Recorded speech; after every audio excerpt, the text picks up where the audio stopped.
एमती तो छुई आलू भजाटा बहुत कॉमन समस्ते एटा घरे घरे तैयारी करती। आपण भाविबे एथिरे कौन शिखिबार अच्छी।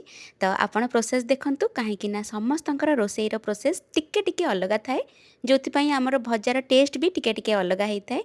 मु कौ प्रोसेस रे भजा भाजे आपण घरे निश्चिंत तैयारी करेंगे। मु आशा करुच्ची समस्त को बहुत पसंद आसीबो। आ वीडियो भल लगिले लाइक करेंगे शेयर करेंगे चैनल नुआ थिले गोटे सब्सक्राइब करदेवे। ताले चलंतु टेस्टी छुई आलू भजाटे तैयारी करिबा। छुई को आपण केमती फ्रिज रे बेसी दिन स्टोर करके रखिपारे ना तापाई गोटे मु टिप्स दौची। आपण पाखे टावेल हो गामुछा हो जोटा थिबो ताकू आपण ओदा करके भल कि चुपुड़ी देबे। आउ सबु छुई को ना ता भितर दे देबे आउ एमती गोल कर देबे पूरा जेमती छुई रो एपट पट सेपट पट ना पूरा टावेल भितर कवर थिबो। आउ एमती आपण फ्रिज रे रखिबे देखिबे बहुत दिन पर्यंत ना आपणकर छुईटा भल फ्रेश रहिबो। जदि देखिबे टावेल टिके सुखी जाउची पुणी काढ़ी की टावेल को ओदा करके चुपुड़ी की पुणी आउ थरे रखिदेबे। तो सेपटे चलतु छुई को काटिबा मुझे देखई दौची। छुईर एमती आगपट आ पछपट को छुरी रे काटिदेबे नले पनिकी रे काटिदेबे।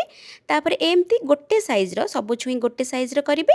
आ गोटे पतला चोपाटा को ना एमती छुरी साइज रे काटिदेबे पूरा काढ़िबेनी टिके टिके रहिथिबो चोपा आ टिके टिके कढ़ा हेतिबो सेई टाइप रो करिके सबु छुई को आपण काटिदेबे।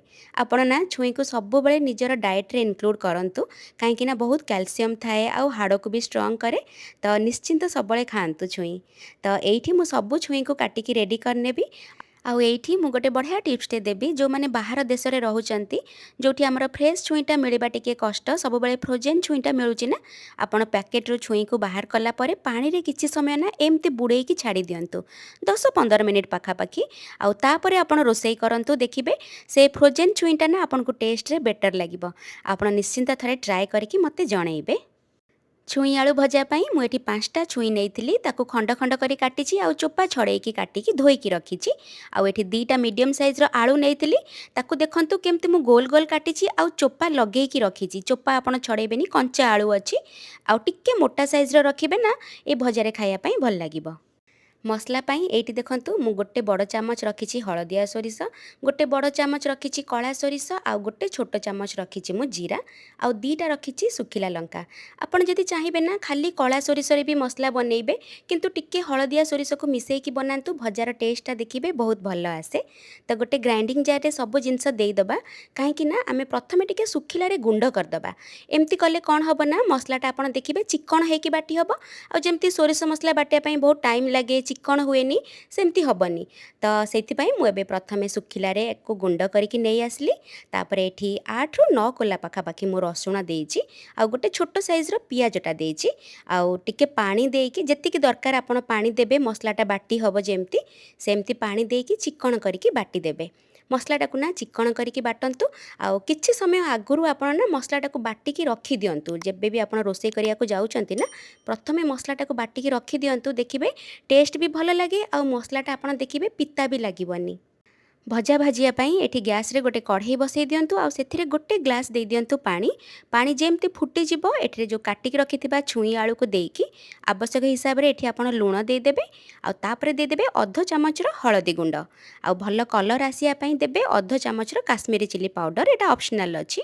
आउ हल्का की टिके एठी गोळा गोळी कर देकी आमे जो बाटी रखिथिले सोरिष मसलार पेस्ट ताको एठी देई देकी गोळेई नेबे। एठी छुई आलू सिझिया पाई ना आपण अत्यधिक पानी दे देबेनी आपण देखिकी पानी देबे केतिकी आपण छुई आलू नेइचंती जेमती ना पानी हमर सेइथिरे सुखी सुखीका पूरा ड्राई हबो आउ छुई आलू भी सिझी जिवो आपण सेही हिसाब रे पानीटा टिके देखिकी नेबे।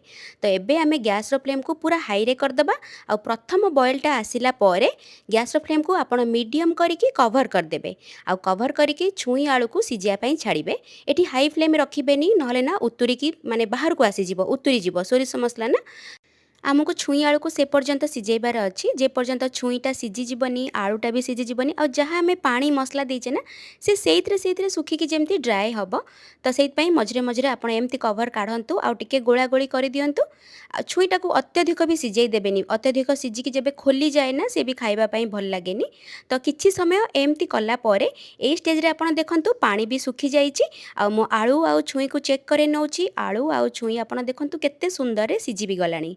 आमे एबे सिझा छुई आलू को आमे साइड रे रखिबा आउ जिबा आमे नेक्स्ट स्टेप काई। ଏଇଠି ବସେଇଦେବା ଗୋଟେ ଫ୍ରାଇଂ ପ୍ୟାନ୍ ଆଉ ଦେଇଦେବା ଗୋଟେ ବଡ଼ ଚାମଚ ସୋରିଷ ତେଲରେ ଭାଜିବେ ଭଜାର ଟେଷ୍ଟଟା ବହୁତ ଭଲ ଆସିବ। ଅଧ ଚାମଚ ସୋରିଷ ଏଠି ଦେଇଦେଲି। ଯେମିତି ସୋରିଷଟା ଏଠି ଫୁଟିଯିବ ଆମେ ଯେଉଁ ସିଝେଇକି ରଖିଥିଲେ ଆଳୁ ଆଉ ଛୁଇଁକୁ ଦେଇକି ଗ୍ୟାସ୍ର ଫ୍ଲେମ୍କୁ ଆପଣ ମିଡ଼ିୟମ୍ରେ ରଖିକି ଟିକେ ଗୋଳାଗୋଳି କରିଦିଅନ୍ତୁ। ଆମକୁ ନା ଆକୁ ଲାଲ କରିକି ଭାଜିବାର ଅଛି। ଯେତେ ଆପଣ ଭଲକି ଟିକେ ଲାଲ କରିକି ଭାଜିବେ ନା ସେତେ ଭଜାର ଟେଷ୍ଟଟା ଭଲ ଲାଗିବ। ତ ମୁଁ ଏପଟ ସେପଟ କରିକି ଚାରିଆଡ଼ୁ ଯେମିତି ଲାଲ ହେଇକି ଭଜାଟା ପୁରା ଭାଜି ହେଇଯିବ ସେ ପର୍ଯ୍ୟନ୍ତ ମୁଁ ଭାଜିବି। ଆଉ ଯେମିତି ଭଜାଟା ଦେଖିଲେ କେମିତି ଲାଲ ହେଇକି ଭାଜି ହେଇଗଲାଣି। ତ ଏଇ ଷ୍ଟେଜ୍ରେ ଟିକେ ଉପରେ ମୁଁ ଆଉ ଗୋଟେ ଚାମଚ ସୋରିଷ ତେଲ ଟିକେ ବୁଲେଇ ଦେଇକି ଆଉ ଟିକେ ଭଜାକୁ ଭାଜି ନେବି। ଗ୍ୟାସ୍ର ଫ୍ଲେମ୍କୁ ବିଲକୁଲ ବି ହାଇ କରିବେନି, ମିଡ଼ିୟମ୍ରେ ରଖିଥିବେ। ମିଡ଼ିୟମ୍ରେ ରଖିକି ଏପଟ ସେପଟ ଟିକେ ଗୋଳାଗୋଳି କରିକି ଭଜାକୁ ନା ଭଲକି ଟିକେ ମାନେ ଜାରି ଦିଅନ୍ତୁ। ଯେମିତି କୁହନ୍ତି ନା ଭଜାଟାକୁ ଟିକେ ଜାରି ଦିଅନ୍ତୁ, ମାନେ ଟିକେ ଲାଲ କରିକି ଚାରିଆଡ଼ୁ ଯେମିତି ଲାଲ ହେଇକି ଭାଜିବା ପର୍ଯ୍ୟନ୍ତ ଆପଣ କରିଦିଅନ୍ତୁ। କଭର କରିବେନି, ଏମିତି ଖୋଲା ରଖିକି ଲାଲ କରିକି ଭାଜିବେ। ତ ଏଇଠି ରେଡ଼ି ହେଇଗଲା ସୋରିଷ ମସଲା ଦିଆ ଛୁଇଁ ଆଳୁ ଭଜା।